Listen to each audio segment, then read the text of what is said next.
Hi, everybody. I'm going to jump in here real quick and just tell you that this episode of the RV Small Talk podcast is brought to you by MDC USA Trailers. Now, they are Australian designed and they are designed to handle all that the Australian Outback can throw at them. And that means the suspension, the clearance is all fantastic. They have great technology and they really built for not just fantastic highway travel, but your overland and off-grid travel and camping pursuits. MDC USA has a trailer for you and it is very robust. So look them up. You can also find them here at Princess Craft, but do look them up at mdcusa.com.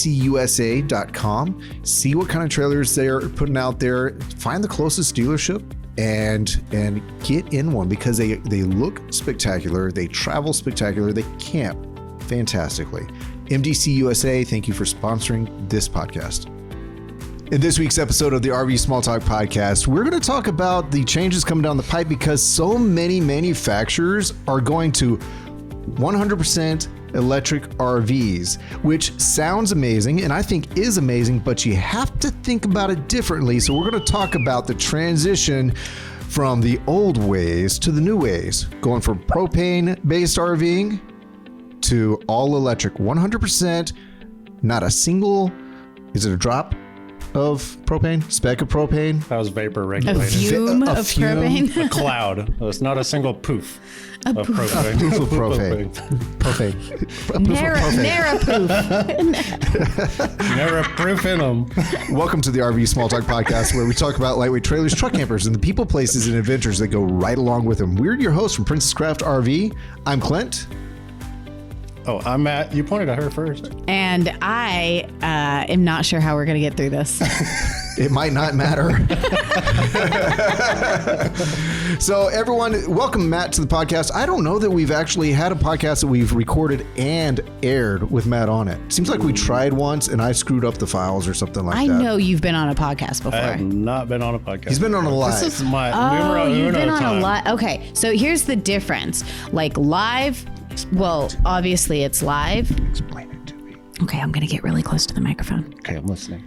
Y'all are going to be messing with people's ears. A live is like, constant and questions and kind of like a podcast. You have no idea. We go off the rails on these podcasts. I think we're already there. Whoopsies. So here's the thing. Off the rails is a good thing. I'm gonna do one of these if we need to get back on track. Okay. Yeah. Wrap it This is my Wii U. Wii U. Wrap Listeners, you need to get on the video on YouTube if you want to see what Lindsay's motion. Don't get on the video. Okay. So Matt, real quick, Matt, guess what day it is? It's podcast day. Okay. It's Friday. We brought you in because you have a lot of experience with Princess Craft and the RV industry. How long have you been tinkering around in the RV world? Tinkering. Not in the corner. I've been professionally tinkering for probably it's been about 12 years now. Yeah? Yep. Okay, cool.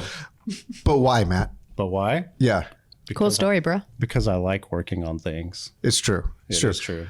Now, I brought you in because here at Princess Craft and your many moons here, you have developed quite a number of systems going into converting people's batteries and inverters and DC to DC chargers and solar. You've made design systems and implemented them and sent people on their merry way. So you understand The the power. equipment, the way people are using stuff better than I do.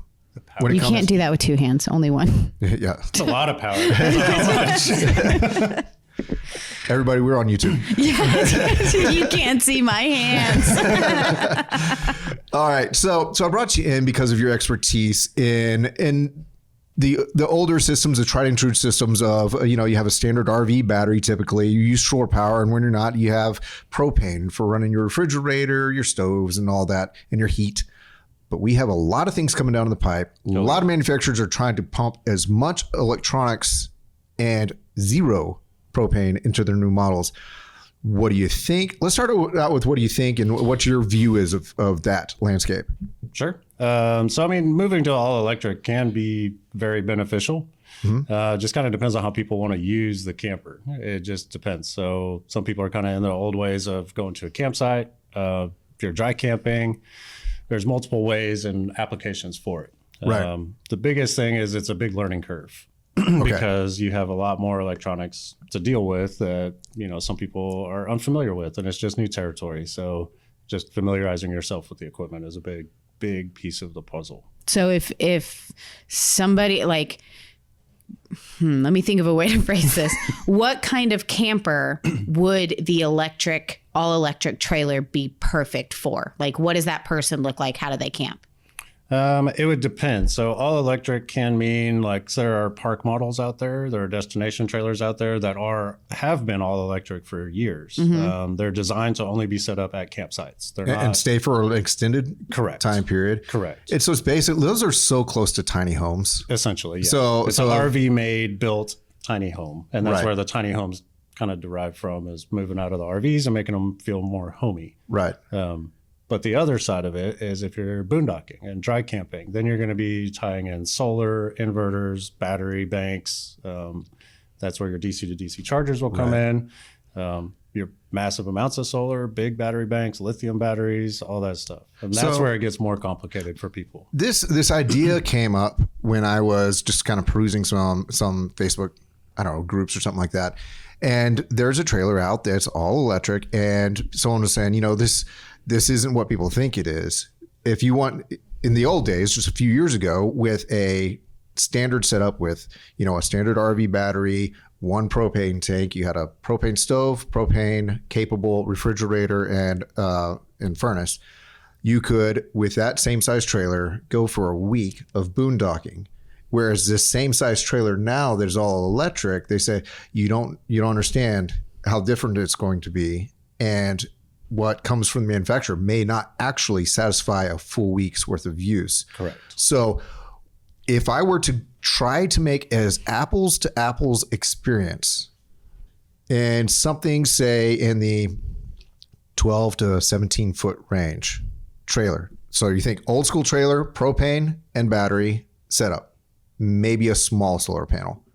How would I attain that same capability with an all electric? We're talking induction stove, electric Water heater. Yep. Furnace, Electric heat, air conditioning. refrigerator. Yep. How do I attain the same 1 week capability? 15 foot trailer, old school versus all 100% electric. Sure. So there isn't really like. Do you say sure I did before say you answer sure. every question? Sure. I like that. Sometimes Okay. that helps me to understand that. The question is over. Now I start my Question's answer. over. Now it's my turn. All right. So, I mean, it really kind of goes to based off of the power consumption and what people are using, what they want to do with it. So there isn't really a cookie cutter answer to say, hey, you want to make this one camper last the exact same amount of time as it would have in a propane appliance. So there isn't going to be a one size fits all answer for that. But the biggest thing is going to take into mind or into consideration, like everything, and when it's all electric in an RV, there's two different types of electricity, right? You have AC electricity and you have DC electricity. DC electricity, you have alternating current, which is like what you see in a building, which is what comes out of the outlets in your house. That's all AC power. That is what hooks up to AC. shore power. Okay. That is alternating current, not air conditioning. AC, get it? AC. Got it. Yeah. Got it. Okay. The other part is DC power, which is direct current, which is your battery, your 12 volt power, which RVs are a combination of the two. Right. So you don't have, even though they're all electric, there's still battery operated appliances and there's still electrical AC appliances as well. So when people say, if I am not plugged into shore power, what can I run? My go-to answer is you can't do the air conditioner, you can't do the microwave, and you can't do the the plugs. Correct. Any of the standard Because 110 plugs like you'd have in a house. If you're not plugged into shore power, then you just have DC power. You got it. Man, Look at that. I've only been here 10 years. I think I've actually learned that like 5 different times, but Probably. I don't work in the service department, so I don't have to remember it. Correct. And that's where a lot of people lose sight of is, the lights in your RV, the fan, the roof fan, the even like if you have a furnace, a propane furnace, that's battery operated as well. DC. Correct. DC battery, same thing. DC So, battery. DC battery. That's what allowed you to use a propane furnace off-grid, offshore powers because it just needs a little bit of battery power to charge. maintain, to keep the gas valve open, to regulate temperature, stuff like that. Yeah. Same with refrigerator. Cooktops, propane cooktops don't really use any power at all because it's literally you just turn the gas valve on. It's like a gas grill sitting in your backyard. Right.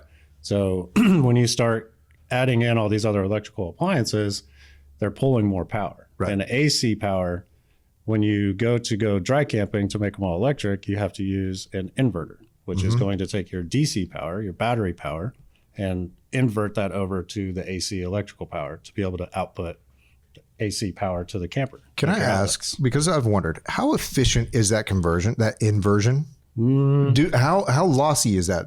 It can't be 100% efficient. How lossy How is lossy. that? I like that. Yeah. That's a good terminology. Like how much do you lose converting? Right. Correct. So there is quite a bit. Every inverter is going to be different. So it depends on the brand, depends on the manufacturer, size of the inverter, whether it has a charger. Like there's multiple things. It's kind of like picking a soda or picking a car. They're all going to be a little different. Right. I mean, those things get hot and whatnot. And usually I think of if it's getting hot in the inversion or conversion process, then that's some of your efficiency just going away. Absolutely. In the form of heat. You could call it kind of similar to like a parasitic draw. That's just part of the process.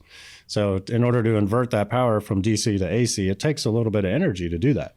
So that's going to pull, it could be anywhere from 10 to 50 amps off of the battery at a time just to do the inversion process. It depends. Everyone's a little different. Victron's really advanced and they have kind of like a progression to where they can kind of go up and down. Is that what they call float? No, float is a charge cycle. Okay. So that goes a little different. Clint. Forget that. I'm trying to learn, but Scrap I'm that out. throwing the wrong question out. You're going to confuse people. That's my job. With the inversion process, so to give kind of a baseline, most of like a 3,000 watt inverter that we would wire in a coach that would run an air conditioner. If you turn that air conditioner on, have the inverter on, and that is pretty much the only thing running in the coach, I'm pulling 100 to 120 amps of power out of the batteries at that time. Wow. So It's a pretty solid draw. that's a pretty heavy draw, pretty hefty draw. So you can do other things to your air conditioner. You can do soft start capacitors to lighten that initial load. Once the compressor is kicking on and off, it's going to change and fluctuate. But the most that I've seen pretty consistently is between 100 to 120 amps that the air conditioner is going to pull off of the batteries. And that is, again, one thing people always forget about. If you're dry camping and you have AC power available and you're using an inverter, the power's got to come from somewhere. It's got to be stored energy somewhere if you're not plugged into the grid somewhere else. So that stored energy is your batteries. That's your battery bank. Think of it like a gas tank. Yeah. The bigger the gas tank, the more batteries you got, bigger bank you got, the longer you can run. Sure. So you get that 100 to 120 amp hours just for running the air conditioner.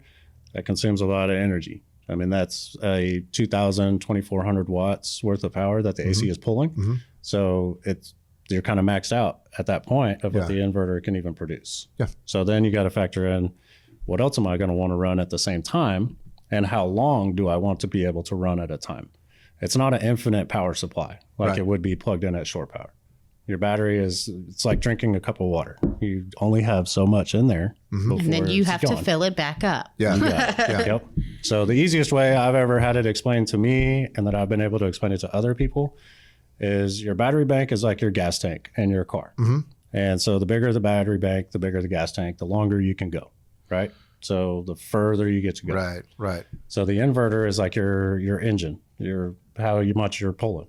And then your solar is recharging it. Yeah. So that's, again, a whole part of it that ties in together that people get lost with. The 100% electric units that you've seen come through our shop and out there just on the market, because you see stuff that we don't even sell, do they typically come from the factory with enough capacity for storage and enough solar capacity to fill it for someone who actually likes boondocking? Sure. I mean, they can. It all depends. So what I've seen normally more consistently is the people that are more specific to trying to off-grid that camper are going to do a better job of research and more R&D to kind of make sure, hey, this is all going to work together.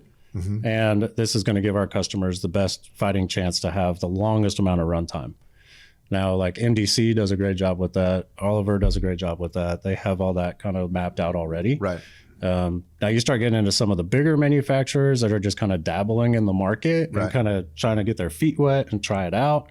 That's where it gets a little hairy, because on paper, yeah, it may be a great idea, but when it comes to usability and what the consumer is actually able to understand and how they can use it appropriately, it starts getting a little lost. I think that's probably one of our number one questions here in sales and in service. I hear it every day, is people just want to know, well, how many batteries do I need? Well, how much solar do I need?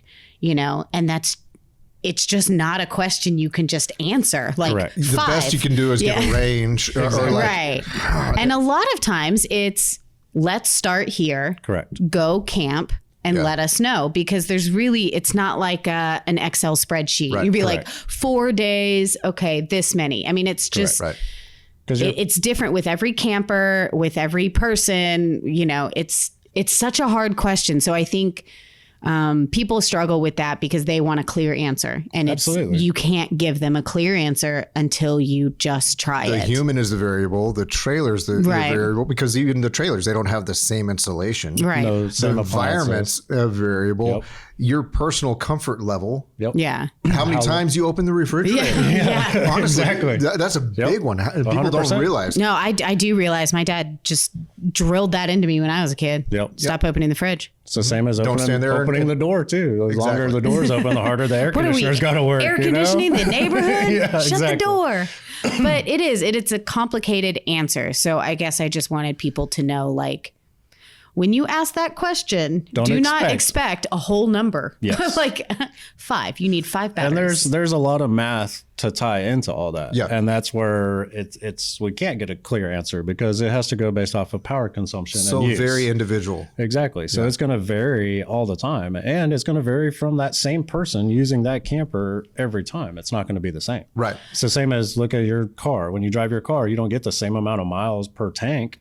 It's the same concept. Sometimes you drive differently. Sometimes you're in traffic. There's so many other variables to it that you're never going to get the exact same run every time. And one thing that a lot of the people in our area, well, we're in Central Texas. It's hot as all get out. So we're always, I don't think we order anything for inventory that doesn't have an AC. That's why I agreed to this podcast, is because it got me out of the heat and the AC. There you go. You can thank me later. That's right. Yeah, that's smart. But, even when I camp in the summertime, I go to higher latitude and higher altitude. I'll go to Colorado or someplace and find a breeze and whatnot.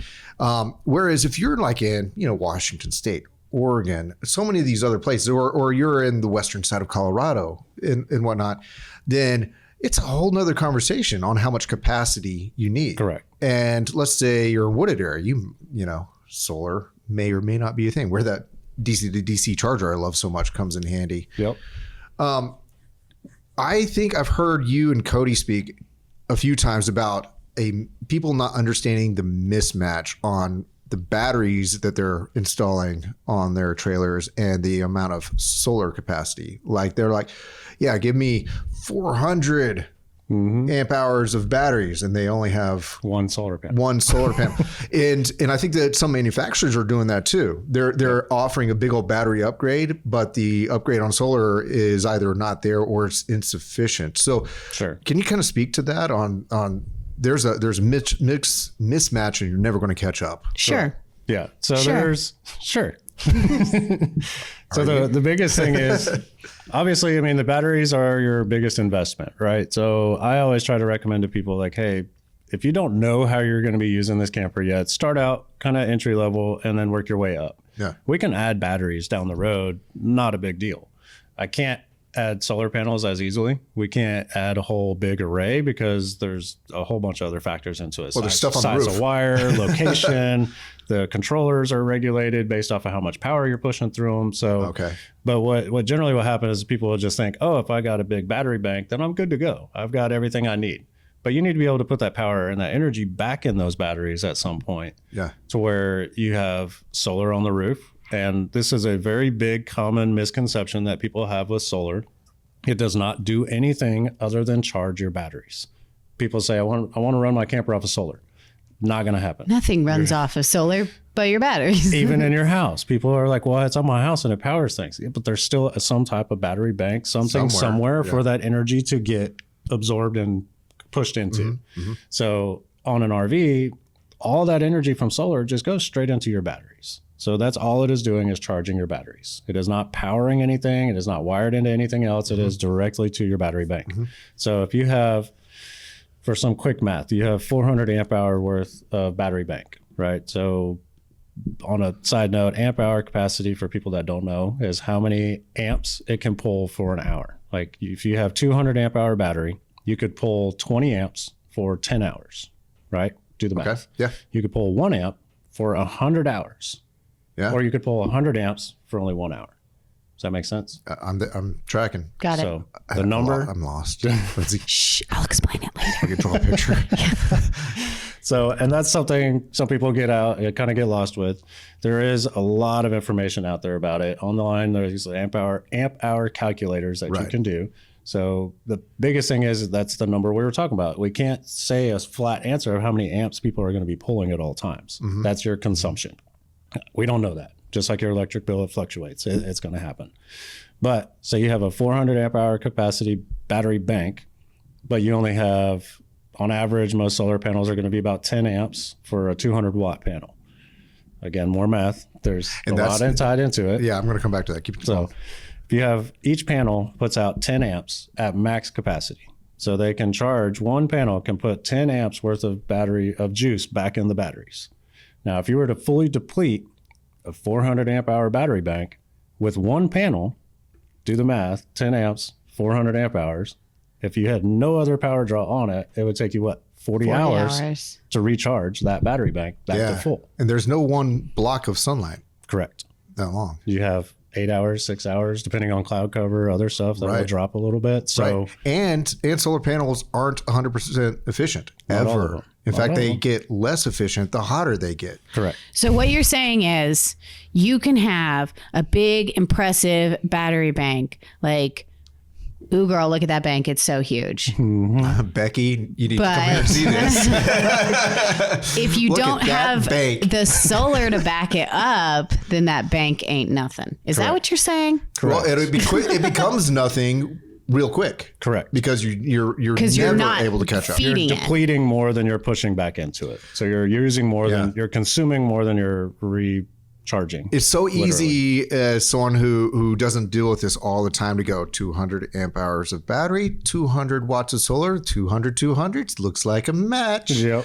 Right? But in reality, one is amp hours and one is watts. Right. Correct. So that's a totally different measurement. And Correct. Since we talked about solar not being 100% efficient and cloud cover and this, that, and the other, if I were to start out, and you know what trailer I have Intech Discover right now, but if I were to start out with 200 amp hours of battery, and you're like kind of saying, Clint, as a starter, this is what I would start with on the roof for solar panels. What would you kind of steer me to kind of as a baseline, knowing full well that I may have to come back for more? And I think that's part of the conversation is that you're saying it's trial and error. Absolutely. But where would you kind of baseline say, if you have 200 amp hours of lithium ion batteries on board, this is where I would say starting point would be good here.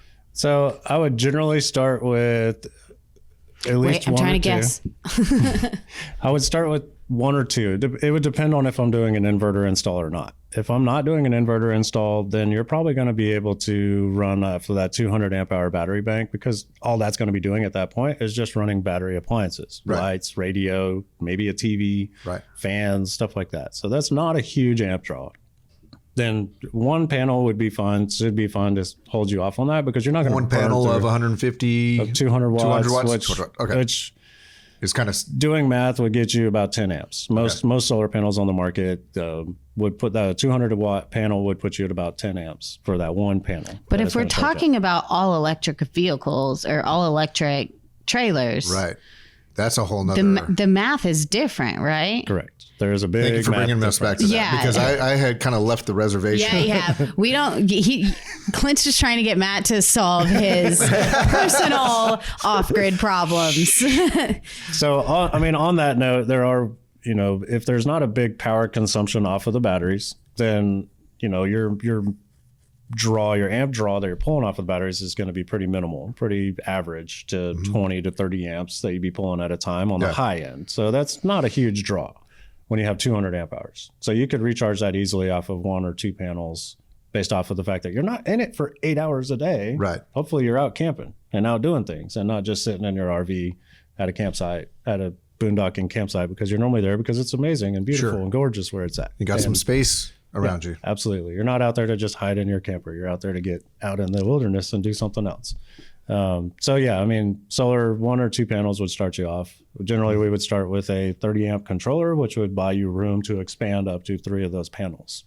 And then if we have to expand from there, we can go from there. Okay. So generally, I bank on a 30 amp controller for solar so that it gives the customer room to expand if they would like to. So if we're talking about all electric trailers, I don't know much about them, but I want to know from like a power, like what we're talking about standpoint, what is your favorite thing? Like, what are you looking forward to with this move in the market? Working on them, or, people get out more. Like, what do you see is the biggest advantage with an all electric? You don't have to mess with propane? Yeah. Propane, you have to go get it filled. So you can't just go to the random gas station down the street. You will have to, disconnect the propane bottles. Propane stinks, and by design, it smells because propane itself is odorless. It's dangerous. And that way, it's dangerous. It can be dangerous. There is a lot of safety features on RVs over the last decades as they've gone through to make them very safe with propane, but you still have the human element into it as well, right? Like you forget the gas valve is on at the stove, or you didn't tighten the hose in all the way and it's bleeding a little bit of propane. So there's still that human element of, oops, I forgot something. The other part is propane is susceptible to elevation. So you start getting into higher elevations, your refrigerator, if it runs off of propane, may not be as efficient, because most manufacturers will say anything over about 3,000 to 3,500 feet of elevation, start expecting some decrease in efficiencies. Right. And that's because of air fuel mixtures, density in the air, it changes. And it's, propane is very stable, but when you're burning propane in appliances on RVs, sometimes they're very small amount of propane that's flowing through. So they're very, very, very touchy to the air fuel mixture fluctuation. Okay. So we get a lot of phone calls of customers that have issues with their refrigerator in Colorado or something else. The furnace too, or mostly refrigerator? Not the furnace, because the furnace is normally pushing more BTUs. Big old draw. Correct. Okay. It's burning pretty heavily inside there. Water heaters, not so much. Now the Aldis that we have in the tabs and new camp products, they actually have a high elevation mode where they can adjust the air fuel mixture to compensate. Oh, that's cool. Yeah. Does it automatically? Little mountain symbol. No, you have to select. Oh, you have to. Okay, that's fine. How would the trailer know what elevation you're at? They're not there yet. They will probably get there eventually. At some point, maybe they have an internal barometer or something. You They can go could. by, So by the- air Don't pressure. get it. The good things about electric trailers is the lack of propane. The lack of propane. It's easier. It's going to be more.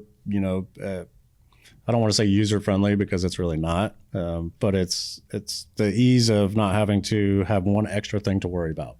Do I have enough propane? When am I going to run out of propane? Oops, I ran out of propane. Now I got to go get the bottle filled and come back. Right. So taking that out of the equation is pretty good, in my opinion. On the flip side of it, it's a huge learning curve for people, because in your house, you just turn on whatever you want, and you've got power, right? You've got an unlimited, quote unquote, supply of power. In an RV, you're limited to what you're pulling out of that short cord. Right. And if it's a 30 amp service, there's a lot of people that don't keep that in mind. Like even just a regular RV, even with propane on it, still you have to be aware of how much power you're drawing off of it, because just an air conditioner can spike to 18 to 20 amps to kick the air conditioner. That leaves not much room for other things. You got it. Right. So, and that's where a lot of people get lost, is when you go full electric, now you are very, very dependent on your power intake. So now you have a 30 amps worth of power supply. Maybe on some bigger RVs, you have 50 amp. So technically anyway, it's actually 100 amps, but that's besides. Which path is most accessible for those who don't want to nerd out? Is it the propane path the better path for they're like I don't actually want to learn all of the. If you want ease of use, go old school, go propane. Okay, that was my opinion. I feel like electric trailers are gonna kind of be in the same crowd as electric cars. Like there is a certain type of person that is drawn to that, and you're going to have to do some math at some point. Yes. Yeah. If you didn't do good in math in school, maybe brush up a little bit on it. But I even feel like, boom. Even people who keep records or logs or of what they're drawing and at what times, these are common things for people who are living the all electric life. And you're just making your own life easier at that point. Right. Correct. So, and if you learn those products and if you learn what your equipment is and how it functions and you get familiar with how much amperage you're drawing, it's not hard. Yeah. You can get it. But I've been doing this a long time and we've been doing inverters and solar installs for most of the time that I've been doing this. So it's been a while that we've been around it. And the most common thing that I always get from people, my batteries are dead. My batteries keep dying. I don't know what's happening. My batteries keep dying. And you're using the electricity. Yeah, and the so batteries. they bring them back in, and we run it through the service department. I have techs look at it. We go through and check everything out, and everything functions the way it's supposed to. And it's a hard sell on a customer to tell them, "Hey, man, I can't find what's wrong. I can't find out what happened. I don't see anything that's wrong. But your batteries were dead. We got them charged back up. Everything works. Everything looks healthy." And then they take it out again the next week, and the same thing happens again. It's hard for people to wrap their mind around the fact that there is some other factor that they don't know about or that they're still trying to understand. And the biggest thing is when you have an all-electric camper, you have an inverter that is pulling from your batteries. That inverter supplies power to the coach the same way your shore power does. Mm-hmm. So you lose power on your shore power. You trip the breaker at the campsite. You accidentally come unplugged from the socket. Any number of reasons why you lose power to that shore cord. If your inverter is on, most inverters nowadays are smart enough to say, hey, there's still a load on the system while we are plugged in. Now I've lost my shore power. I'm going to kick on the inverter automatically so you still have all that stuff running. Now you're just drawing from the batteries, and they don't know that that's happening. Is there any system that you know of that alerts people to the fact that, hey, you've switched from shore to inversion? Not like a standalone system, but the way the inverters are designed, that is normally tied into their control panel, their touchscreen, whatever. But if you're not paying attention and not looking at your panel, I mean, it seems like a red light or alert or that's something that we talk about here like all the time. It's like, man, I wish there was a way that you could just say, hey, you have since lost shore power. You're on inverter now. Yeah. So like Victron some of those are really such fast detection units that you simply won't know. Absolutely. I've been out in some of the new camp products and literally sat there with it hooked up to shore power, had them unplug the shore power and watch it on their app, and it's instantaneous. Like you won't see it. You won't know it. You won't hear it. No light will flicker. Nothing happens. But if you're sitting there watching it, you'll see it happen. And if you come back to it, it'll say on there inverting. Sorry, I hit the microphone like you told me not to. Yeah.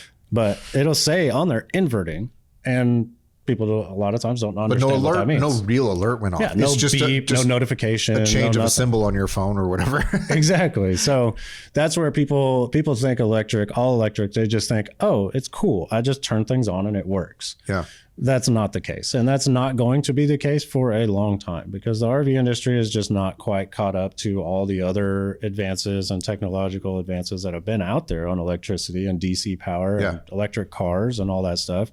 They're still pretty primitive. They're just trying to modify and increase it.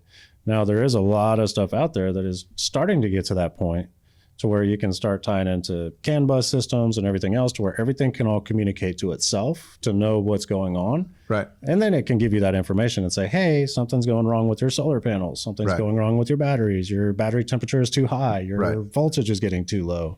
But until we get to that point, there is still a lot of human factor that ties into it of familiarizing yourself and educating yourself. So definitely familiarize yourself with what is called Watt's Law. watt as in like wattage, W-A-T-T-S. Familiarize yourself with what Watt's law is and how to calculate it. Again, there's Watt's law calculators online. You can tie in what you got. Familiarize yourself with your appliances that you have, what your induction cooktop pulls. If it's an induction cooktop, single burner, dual burner, 3-burner, whatever it is, they all have wattage ratings.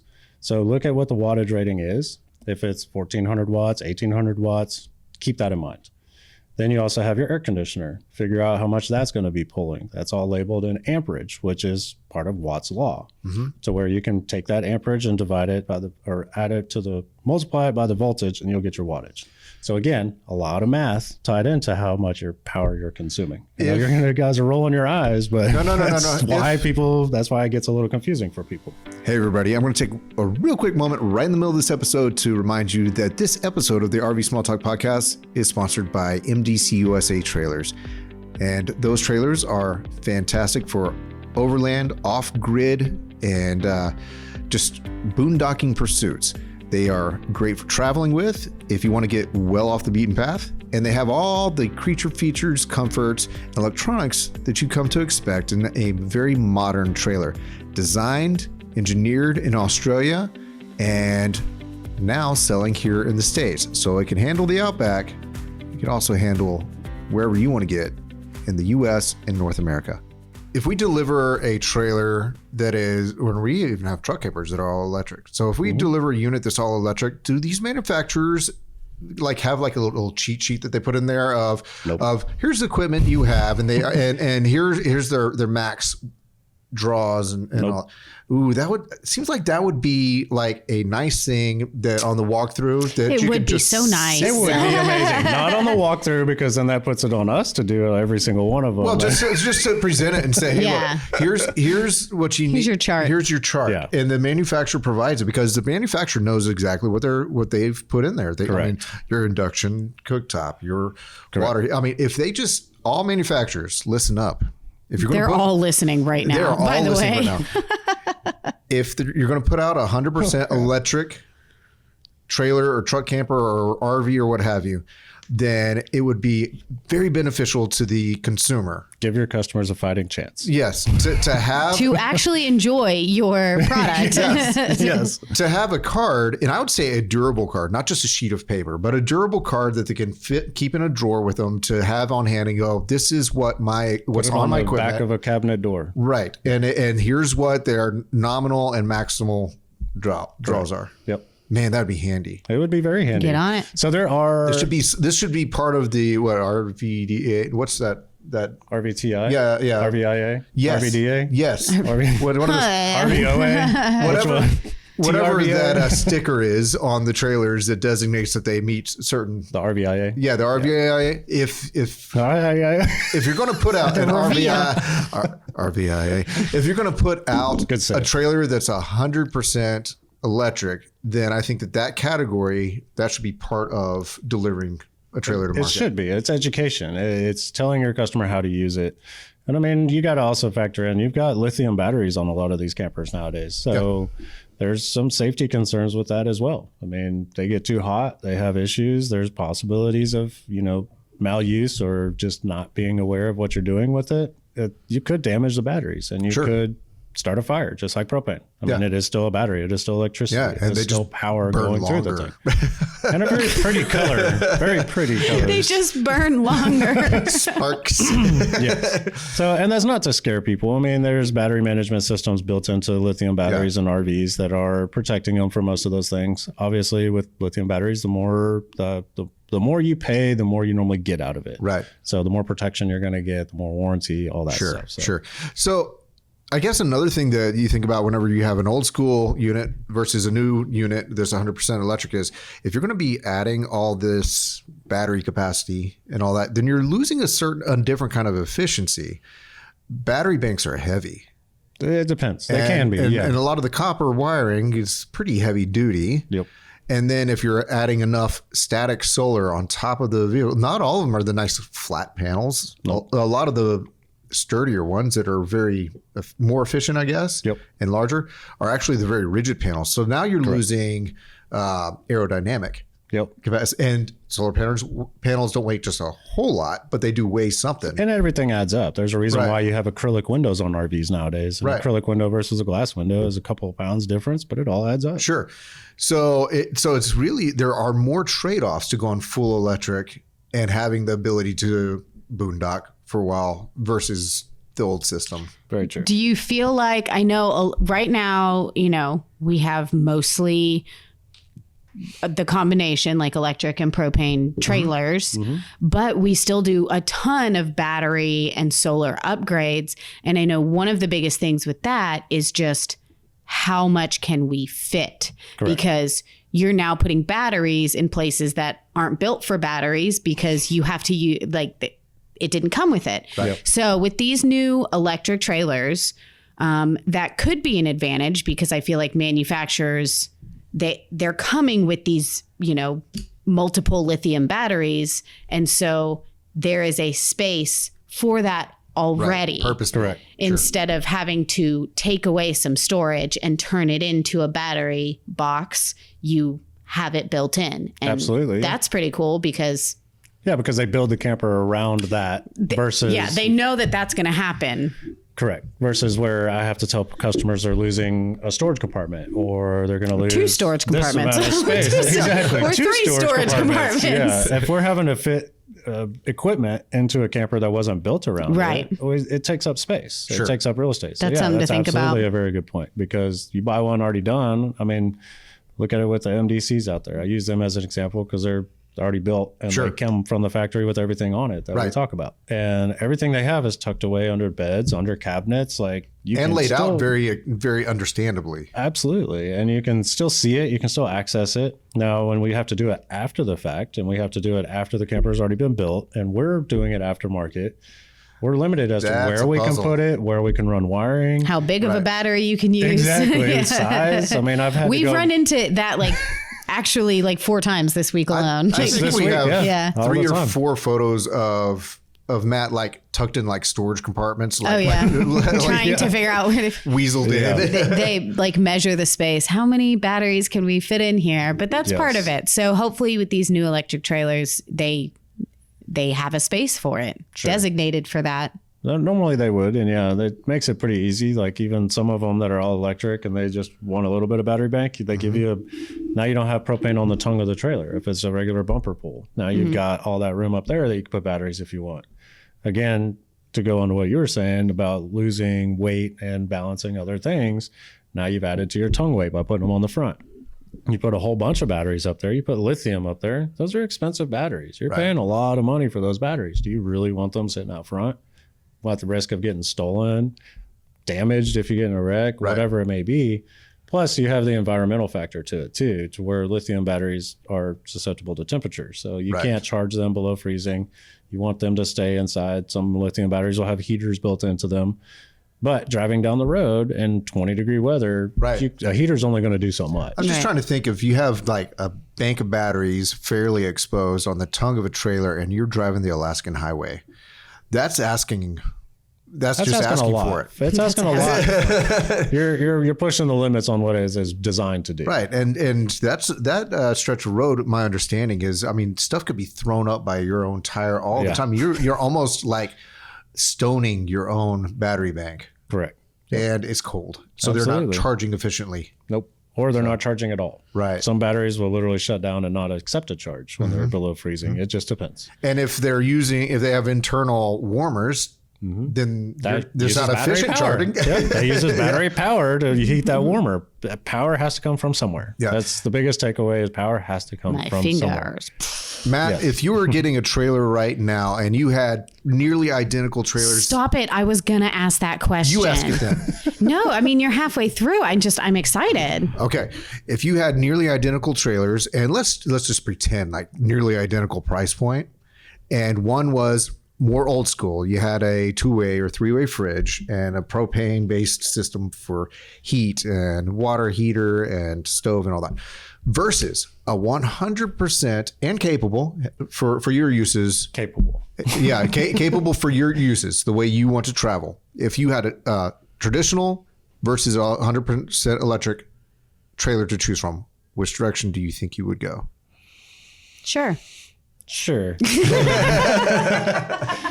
Honestly, I mean, for the way I would see myself using it personally, I would probably not care as much about the all electric. Okay. Just because, we're in Texas, we don't have a lot of public land to go boondocking Altitude on is if not we that big want of a to. problem. Altitude is not a big problem, but most of the places you're going to end up at in Texas, unless you're sitting on the beach somewhere, you're going to be able to hook up to shore power.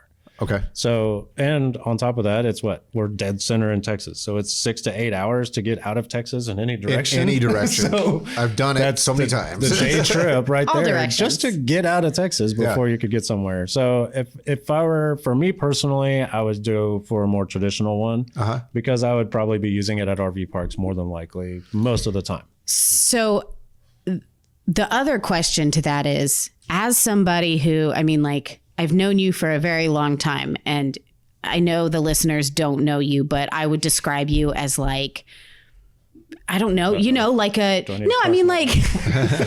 you're a mechanic, you working on things, you like the more old school stuff. Right. I mean, you're more rugged. I wouldn't call you, so in that sense. Y'all need to look at the video. I'm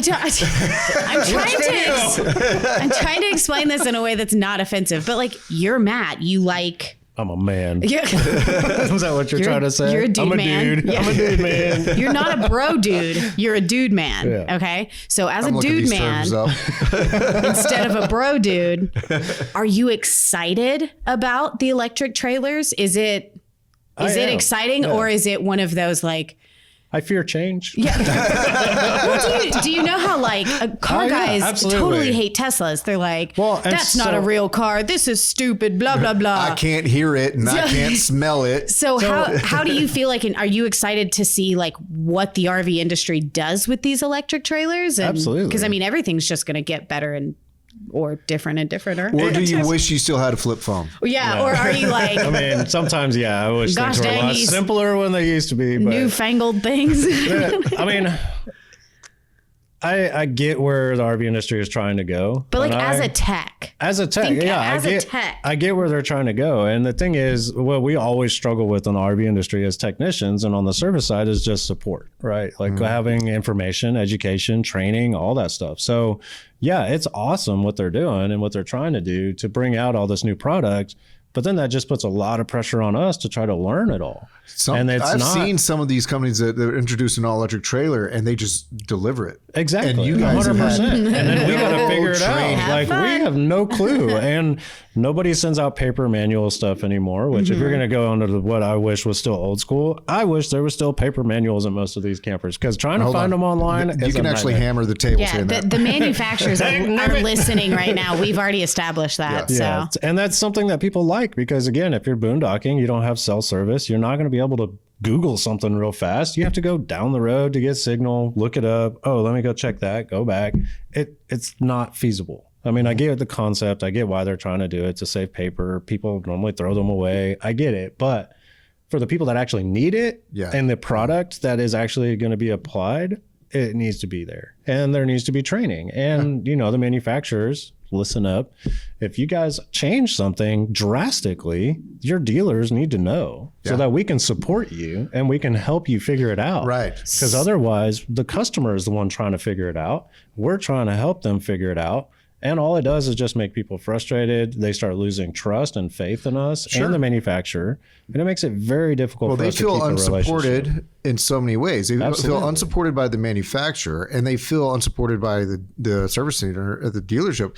Because we're stuck in the middle. I remember someone coming in and going, wait, you're a certified so-and-so for this product, and you don't know this You stuff? don't know my camper has that and where it's at? Yeah, I don't know, sir. There's thousands of campers out there, and every floor plan is different. Yeah, it's different. And the only place to get that information for a service tech is from the manufacturer of the people trailer, who built it. or the manufacturer of the components that the manufacturer of the trailer Correct. source those from. Correct. And I always relate that to, you buy a TV at Walmart, you have a problem with a TV, like a tech support issue. Do you call Walmart to have them troubleshoot the TV with you? Yes, no, it's you fine. don't. You call Samsung, you call whoever else true. to get them to help you figure out what the problem is. And if it needs to be warranted, they go from there. we're happy to help. We're here no matter what. We're always going to do that. But we just need a little bit of grace because we're still learning stuff too. Right. We're still understanding. So that's my biggest concern with moving to all electric stuff, is that with the history and the track record of how the RV industry normally does things, just because it's just kind of the nature of the beast at this point, we end up finding it out on the back end. And then by the time we're trying to learn it, it's so much pressure to get it figured out for a customer who is buying it and spending their money on it. Right. So now we're under the gun to try to figure things out. So now we haven't even really had time to play with it and figure out what it does and how it operates and where the shortfalls are. And when somebody comes in and says, man, I got this error code coming up, I don't know, I've never seen it before. Let me Google it real quick. I've been in that situation. I don't know where they're at. but so many times I see you guys put in the situation where I know you just wish that you had the answers. Absolutely. Like I would love to be able to be, I mean, not necessarily that y'all want to be the hero, but to be a resource and be like, I understand exactly what you're asking. Here's how to think of it and how to understand it and how to use it. Yeah. And sometimes you just don't know. You don't have that well of knowledge. Yeah. I wish every time I get a phone call or every time our service department gets a phone call from somebody that we could easily just be like, yeah, here, it's right here. Fix that. Yeah. But we don't. We're not tech support. We're helping just as much as anybody else. But it just makes it hard to get the information. And so that's our biggest thing. So we do fight with, or we don't fight, but we fight for training from manufacturers. So we always work with new products. If we get new products coming in, we start seeing them in manufacturers coming through, then we push through and we're like, hey, we need to, they're starting to put Victron in this stuff. So now we're working towards Victron certifications and Victron trainings for our technicians. Same with Renogy. We started seeing Renogy and stuff. So now we're working through Renogy training. We've been working with Go Power for a while. So that's the one thing, is the market is always shifting and the industry is always changing and always moving to something, the next best, better, bigger thing. And, as dealers, we're just running behind like, oh, I see what you're doing, so let me figure it out too. Ooh, piece of candy. Yeah. Lindsay, would you go in your next trailer? Would you consider going with a trailer that's 100% electric, or do you feel pretty more? You would. Yes. What's your thinking there? She hates the smell of propane. I don't. It's not even the smell. I'm terrified of propane. It's an unnatural. Propane is not scary, guys. Do not be scared of propane. That's just me. I don't like it. Right. The same way I don't like, opening biscuit cans. Okay. It's just those things are dangerous.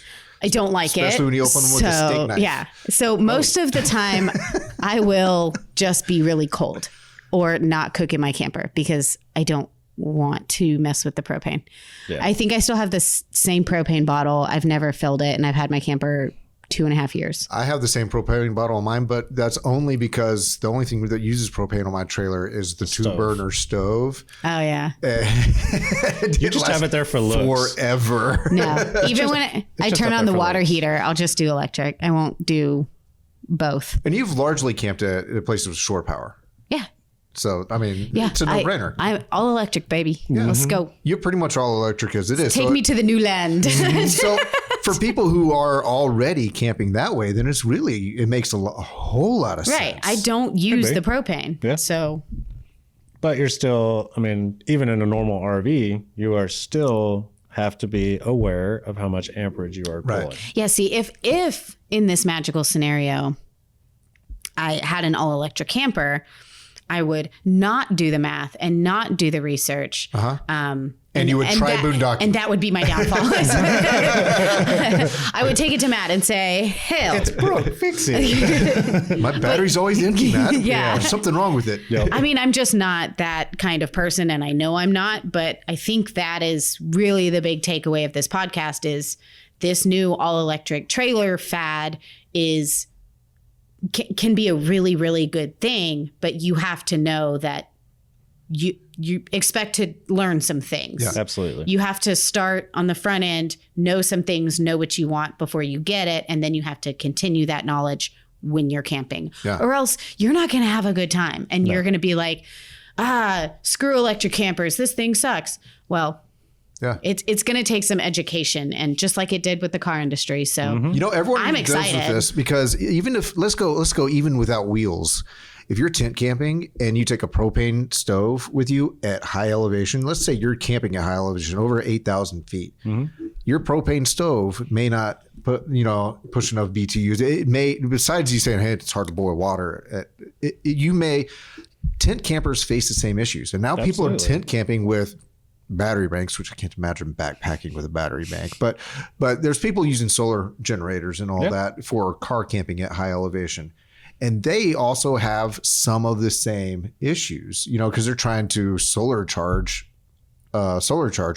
Solar charger. Yeah. At high elevation. Yep. And so it's not that it's just RVs facing this. This is a new technology. It's a time of adoption, and everyone, whether it be tent camping, RVing, or Tesla Cybertrucking, we're all learning to deal with it. Okay, but side note, did you see that they had their first Tesla Cybertruck rodeo in Texas, and all the Cybertrucks came together and they like shot off fireworks and I did see that. Smashed watermelons and did all this stuff, and like it was a big like Cybertruck meet. Where was it? Was this in like Luling? Yeah, that would it make was sense. something like that. Yeah, it just blew my mind. It's The like- pictures of it of like guys standing on top of their like, it's just. It's like the Kyle meetup in Kyle. All the Kyles. I just like, I want to go to a Cybertruck rodeo just to see what kind of people are there. I don't want to. No thanks. No, thank you. Anyway, You know I what thought scares that's me? hilarious. The people who are polishing their Cybertrucks into a mirror finish. That's so dangerous. Oh yeah, You can't see them. 100%. You can't see them, but then it's shining, blinding you. It's as you're either driving down the blinding road. you or I they have not disappear seen that. against the horizon, and you Yeah. can't see them till you've made Exactly. impact. I have not seen that. Look 'em That's up. terrifying. People are polishing their Cybertrucks into a mirror finish. Oh yeah, And They that sure are. is terrifying. Well, Terrifying. Yeehaw. Yeehaw, I think that does it. yippee-ki-yay. Oh, we're done. We're being released. Yes. Oh, so- Good, because so my you're battery's done. getting low and the power has to come from somewhere. More Dutch Oh. Bros coffee. Somebody keeps calling me. I'm thinking maybe it's my Important. child. Okay. All right. Thank you, Matt, for joining us on this and Absolutely. let us get some of your time. Everybody, you can check out this episode's show notes at rvsmalltalk.com. You can find the video and all the funny hand motions and the ruggedness of Matt on the video on YouTube. Just look up the RV Small Talk podcast. Other than that, we will be bringing out another episode to you here soon. And what are y'all, guys? I got to get out of here. Nothing, Dad. Leave me alone. Nothing, Happy Dad. Father's Day. Thank you for listening. Yeah. Happy Yeah. Father's Day. Happy Father's Day. Bye. Bye. Bye. Before we really get out of this podcast, I need to once again remind you that this episode of the RV Small Talk podcast was brought to you by MDC USA Trailers. They're fantastic, robust, strong, rugged build. And if you want to have a lot of creature features, a lot of comfort in your travels, but you also want a trailer that can go really off-road and down some rugged paths, then MDC USA has got you covered. So look them up, MDCUSA.com, and you can find them here at Princess Craft RV as well. Thank you, MDC USA, for sponsoring this episode.